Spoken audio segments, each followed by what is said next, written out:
বড় জামা, পিছন থেকে তাকাইলে মনে হয় কোন মসজিদের খতিব। ডাক দিলাম, এই যুবক ভাই, তুমি কোন মসজিদে নামাজ পড়াও? আস্তাগফিরুল্লাহ, আমি আরবি ভালো কইরা পারি না, আমি কিসের নামাজ পড়াবো? তোমার এই হালাত কেন? আমার মা বাবার দোয়া আর উলামায়ে কেরামের নেক নজর লাগাইছি, এই কারণে আমি পাগড়ি দাড়ি রাইখা কলেজে ক্লাস করি, ঢাকা কলেজে পড়ি। আমি নামাজ ছাড়ি না, পাগড়ি খুলি না, দাড়ি কাটি না, বেপরদায় চলি না। আমার জন্য শিক্ষকেরা দোয়া করে। ও যুবক বাবা, ততক্ষণ আপনাদের সন্তানদের যা শুনাইলাম, এগুলো যদি নামাজ পড়তে, পর্দা করতে, এরে আম্মা জান আপনাদের কত মূল্য।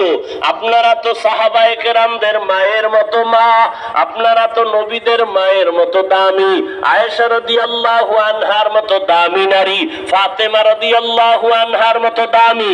এরে আম্মা জানেরা, আপনারা তো খাদিজা রাদিয়াল্লাহু আনহার মতো দামি। এরে আম্মা জান, আপনারা তো ইসমাঈল নবীর মা হাজেরা আলাইহা সালামের মতো দাসে না।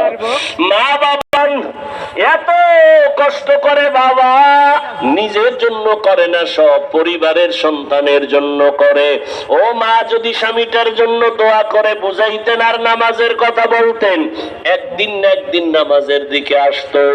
আর আপনি যদি বলতেন, স্বামী আমার মা বাবার মায়া ত্যাগ করে আমি তোমার সংসারে আসছি, খাইয়া থাকলেও আসি, না খাইয়া থাকলেও আসি, তবে তোমার কাছে আমি স্ত্রী হিসাবে একটা দাবি, জীবনে হারাম টাকা কামাই করবা না, হারাম মাল ঘরে আনবা না, হারাম খাইয়া নিজেদের রক্ত নাপাক করব না, সন্তানের রক্ত নাপাক করতে দিব না।